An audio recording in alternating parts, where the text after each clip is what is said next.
Hello and welcome to Your Community, Your World. My name is Shola Ladenika. This program looks at what's happening within your community.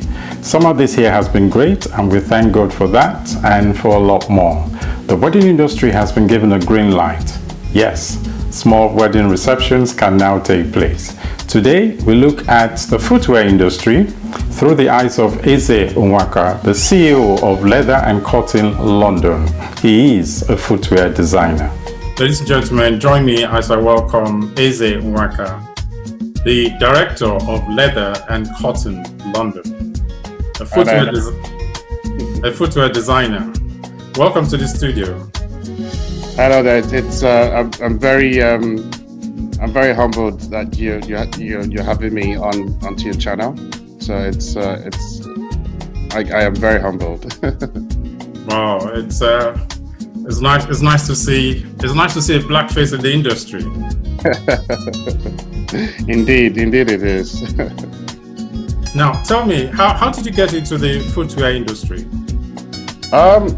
Well, it's a bit of a long story, but I'll try and give you the short version because of time. Growing up, I've always been, in tune with fashion, especially with shoes. Okay. And I used to take my friends out for shopping, or they used to come to me and ask them to take them shopping because I had an eye for detail. But most specifically, it was detail for shoes. I could tell you what to wear, and once you go out, you look good at it. And so for me, it came really very, very natural, as you may say. And so after years went by, I had my numerous jobs working. I then decided, look, I wanted to do something for myself. What can I do for myself that that could empower myself, who I am as a person, and get into some kind of business that I feel much comfortable doing within my element. And it wasn't until then I said to myself, do you know what? I used to be good in being creative, and I used to be good in shoes. So maybe it's time for me to set up my own business. And then that's how it started. It actually started from a dream I had, and I saw it as a sign, and I decided to just go on with it and pursue my dreams. How did you dabble into the industry? Why did you think this is you? Right. So everything came, as you might say, pre-planned. Everything sort of worked itself, step by step. Okay. When I was in college studying a course, that's where the email came in, and they were looking for 10 creative students to come with different ideas. At the time, I said to myself, well, I don't have any idea to give anyone. But something just kept urging me to apply for it. And so once I opened the email and I started typing my idea, it was about shoes. And I remember subconsciously asking myself, why am I typing about shoes? Why is my idea about shoes? And the more I kept typing, I sent it across. The lady replied to me and said, no, that's not good enough. I need you to resend it again.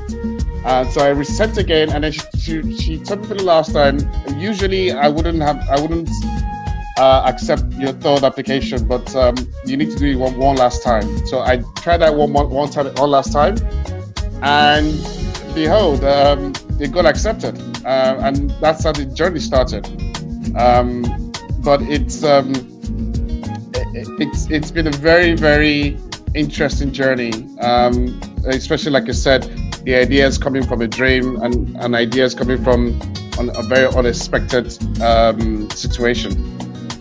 Okay, one thing I know for certain, to start any business, finance is always a major problem. How did you overcome that obstacle? That's a very good question, especially for a guy who dreamt of shoes. I knew I didn't have money. Okay. And so I met my first investor who contributed, and I said to him, look, I have this idea in my head. I don't know how to put it on paper. Okay. I don't have the money. I don't have the resources. I don't even know where to go. I don't even know where to start. And I told him a little of the ideas in my head, and he said it was fantastic. And he asked me how much I needed. And at the time, I didn't even know what I was meant to say to him. So I said to him, I just gave him a number off the top of my head. Wow. And he agreed. He agreed to help me. He gave me the first investment, which I used to set up the business. And that's when I started doing a lot of research into the shoe industry, the shoemaking. I had a mentor as well who came along, who sort of aided and guided me on the business side of things. And then when I got the drawings or the ideas on paper, I got stuck again for finance.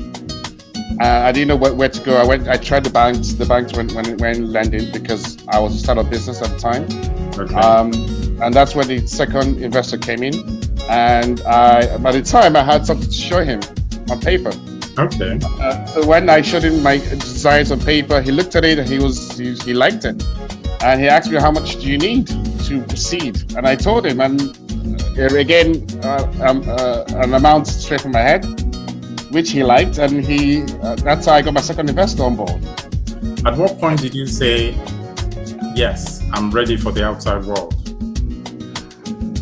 That was tricky, because each time, I think with my experience now, if I look back now, I sort of laugh about it, because each time you make a little progress, you think you're ready for the world, right? It's the same with my case. I felt I was ready for the world each time I completed a design, or I did my first, especially when I did my first prototype. Okay. I thought I was ready, but little did I know there was still more to learn. And so it took a while before I realized that I had a lot to go. I think the first time I actually got that feeling was when I was invited to showcase my work for an award night for footwear industry. Okay. I got the invitation and I was like, wow, okay, this is serious. They actually do like my work. And so at that point, that's when I said, okay, this could be something here.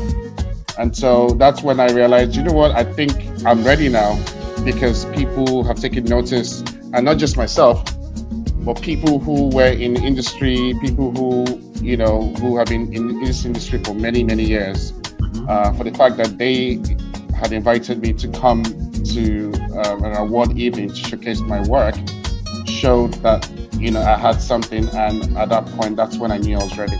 How did you feel when you had your first customer? I was like, wow, this is real. Like, I didn't even, I was so shocked that I threw in an extra pair of shoes for him. Wow. Just to say thank you. Because for me, it meant the world to me. Okay. Because I felt when I designed the shoes, I felt the world wasn't ready for my designs. Because people struggled to understand what my designs were. But as time went by, they would start to say, oh, okay, oh, we get it. Oh, okay, this is what this is meant for. Oh, now I understand what the designs are, how it comes together. But at the time when I created it, it seemed like something that they just couldn't fathom at the time. And so it took a lot of years to mature to the point where it is now. How did you get the team to produce your design? Because it's one thing putting it on paper, it's completely different when you have the real thing in your hands. This is where research comes in, and this is what I usually tell a lot of people. You need to do your research. Okay. And I spent about 8 months doing research on where I could manufacture, quality, history, and so I found a place in Portugal. Okay. And the Portuguese shoe industry are very known for the artisans when it comes to quality, when it comes to very rich in history as well. So I was lucky enough to find this a small factory there, and the partnership was so good that they also understood what I was trying to do, and it was just like it felt like marriage made in heaven, to be honest. So it was amazing.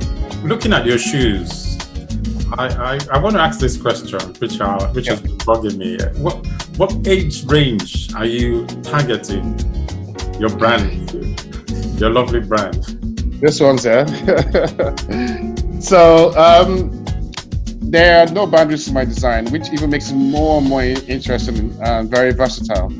It's unique, it's original, and like I said, it has no age. It's totally ageless. Tell us about your destiny, about how you met, how you went and spoke to the Department of Trade and Industry.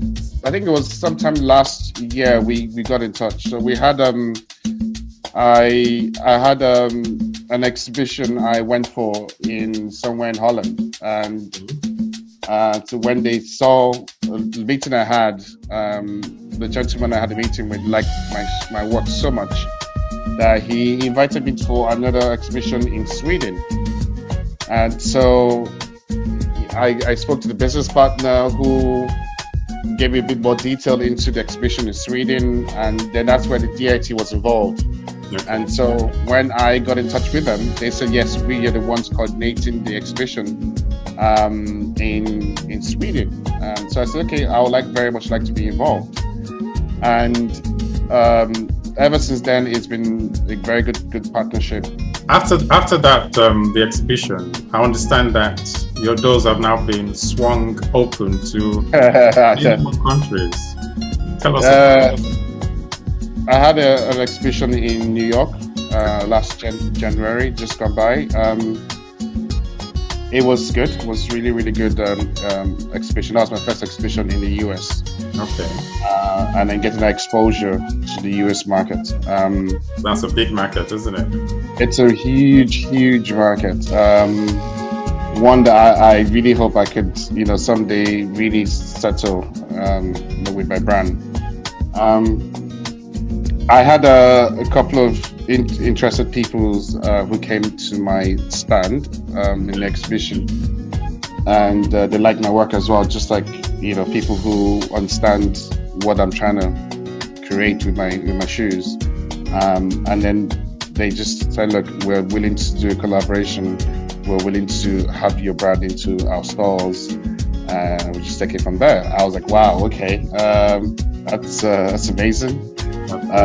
Being my first exhibition in the US and getting this collaboration was also was amazing for me. And then the second one I had, partnership I had, was in Dubai. It's for a brand new shopping mall, and the director, so it was more like a bid through the DIT. Okay. So I put in the bid. I went through several stages, and I was selected. Wow. Amongst many brands around the world. Again, which was fantastic. I spoke to the director. He really liked my work. He said that my designs are what they were looking for, and I was like, okay. So he picked out the designs he wanted, and yeah, I'm just waiting now for the final call with the COVID thing came in place, which put a sort of a hold on. Yes. So yeah, once I get the all clear from the after this COVID issue, we will press forward in getting our shoes in that part of the region very soon. Okay, so I'll say from London to New York. From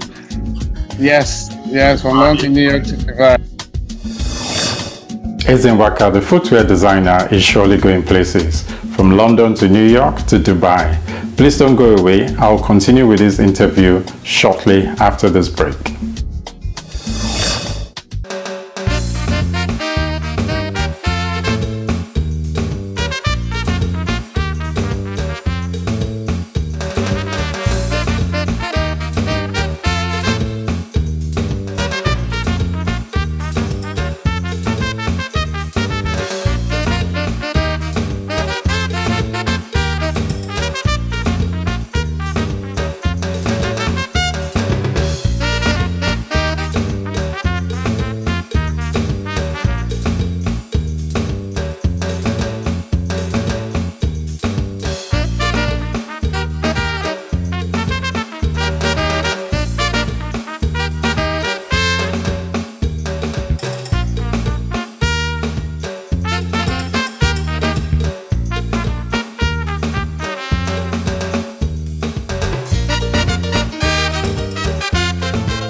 London is, as you know, it's a very strong fashion center.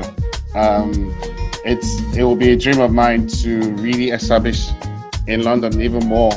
I believe in myself. I believe in my ideas. I have a vision. So it's beyond shoes.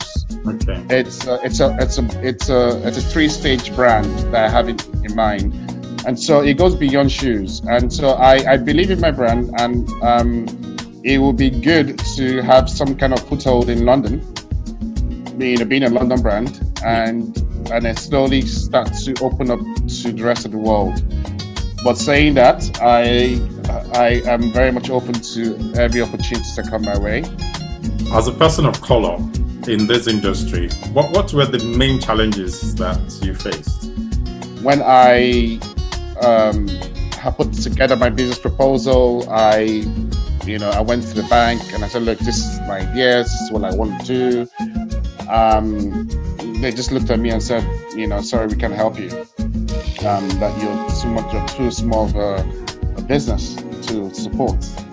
And I was like, wow. I was like, okay, but if you don't support small businesses like myself, then who are you going to support? And so I've heard stories where other people have been helped for the first time getting a loan. So again, it's a tricky. It was a tricky situation for me not to think some way about it. No. But I try not to let that bother me. It slowed me down. It did. But it didn't stop me, which was the most important thing. I kept pushing, I kept moving. I even had to take out, I went to the high street lender to borrow money. Wow. And I think the interest rate at the time was 45%. I had to pay back. Wow. And yeah, it was a lot at the time for me financially to try and deal with. What I did not do was to sit back and cry over why they didn't give me a loan, why didn't I get the help as I would like. When COVID and the lockdown came, yes, how did that affect your brand? I think it slowed down a lot of things because obviously shipping out was a problem. Okay. Even in terms of also manufacturing was a problem as well because the staff that work at the factory had to reduce the amount of people coming to work. So, and obviously that also meant they had a backlog. Then I just realized it's not just myself, there are other businesses out there as well who are also suffering. So I just said to myself, rather than be idle, I would try and look for other avenues to continue to get my brand out there, continue to try and open more doors, and hopefully everything would all make sense when the COVID is over. The lockdown certainly affected supplies all over the world. Please don't go away. I'll continue with this interview after this short break. This is an appeal by Ben Television. It is time we support our own, especially in this diverse media world. Sadly, our community is most affected by COVID-19 more than any other group. We would like to address this with relevant information and programs. We need your help. Please donate generously so we can keep fighting our corner by producing programs and making our voices heard. Every pound counts. For more information, please visit bentelevision.com. Thank you. What does the future look like for your brand? I think the future is, as you say, very bright. I am, like I said, I have a very, very confident foresight regards to my brand. It's not just about shoes. So there's 3 layers to the brand. There's the shoes, there's the accessories, and then the final stage would be a little idea that I have for a charity. Yes, because I genuinely believe in giving back, especially when you have received. I think I've been blessed to be in this position right now, and so there's more than shoes. It's a whole movement. It's a whole brand. But the shoes are coming out first. Hopefully, with the success of shoes, we will get into the accessories, and then it will start operating on the charity side of the brand, and just a way to give back to back to the community, giving back to. My focus will be mostly centered around women and children, and I would like to lend my support to them, in every way I can, not just in the UK but around the world, in places where the help is most needed. It will be a privilege to be in that position one day, and then looking back and saying, "Look, wow, I had a dream. It was all about shoes, but we ended up giving back." What would your word of advice be to any other person, especially those Black-owned businesses? For any upcoming Black entrepreneur, make sure you do your research about what it is that you really want to do. Reach out to, if you don't have a mentor, reach out to someone who can really guide and mentor you. I think it's really, really important. So then you can have the basic knowledge of what you really want to do, and then you ask yourself, are you ready for this? I think that would really be very helpful if you could have some kind of mentor. I think coming together as a community, no matter how small, I think it's really important because it's, like I did say before, it's a great avenue for us to become stronger. Eze Nwaka, the footwear designer, did say research is important, having a mentor does help, and being part of a business community is great. Please don't go away. I'll bring you the last part of this interview immediately after this short break. Jab and Company Limited. Jab and Company are chartered accountants and property tax consultants based in North and Northwest London.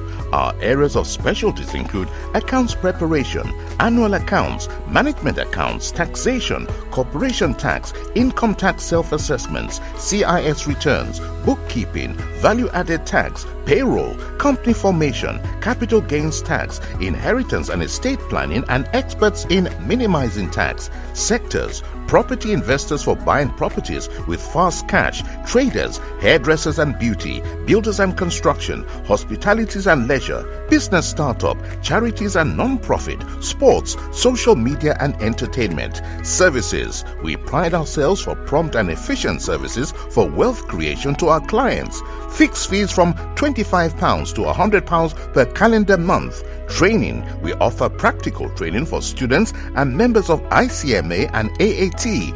With us, your interest always comes first. Right now we're giving special offers, 20% discount for 3 months. Hurry for business recovery from epidemics COVID-19. Jab & Co Limited, your preferred chartered accountants and property tax consultants. Would you like to have your weddings, parties or celebrations featured on television? Events is the program for you.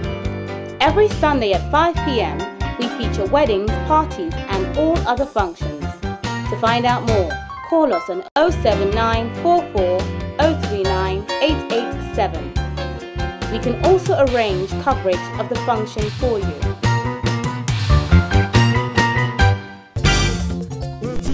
For sponsorship, adverts, and to feature your celebrations on this show, call now on 07944 039 887 or 07985 638 661, or send an email to info@eventsforus.com. Events only in UK, Europe, and all over the world. Events, oh yeah, so.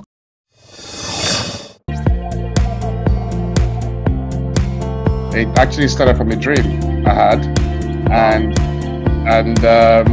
I saw it as a sign, and I decided to just go on with it and pursue my dreams.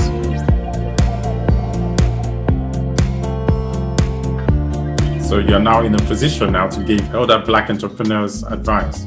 Yes, in fact, I have given a few advices. I remember sometime a few months ago, or late last year, 2 ladies came to me asking for help because they wanted to start a shoe business as well. I gave them, free advice. I said to them how to go about it. My doors are always open to help and support anyone who, wants to, do something very positive and good when it comes to being, becoming an entrepreneur. I think it's an amazing opportunity.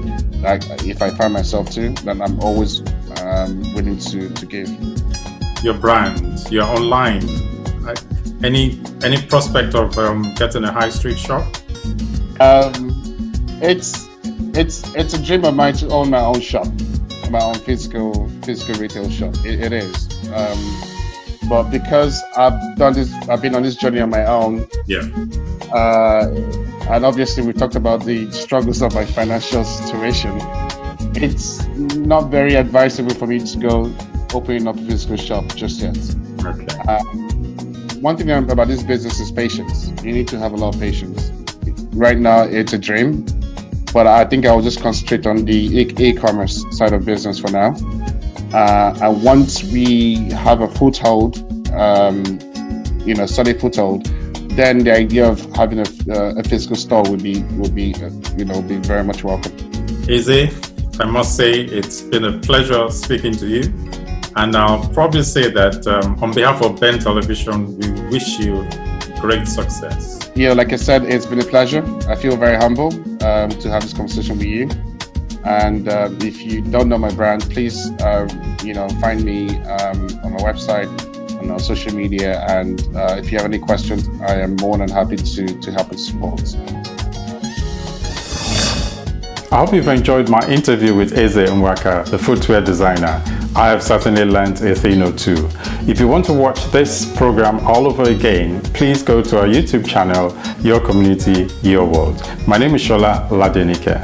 Thank you for watching, and I'd like to let you know that the new NHS Test and Trace app is now up and running. Remember to wash your hands regularly, maintain social distancing, and please do not forget your face coverings. I'll see you next week by God's grace. There's Goodbye. a new virus in town, going from place to places. It's called the COVID-19, spreading its wings around the world. It's a must for us to keep good hygiene by washing our hands, keeping ourselves, keeping our environment clean. Oh, let's stay safe.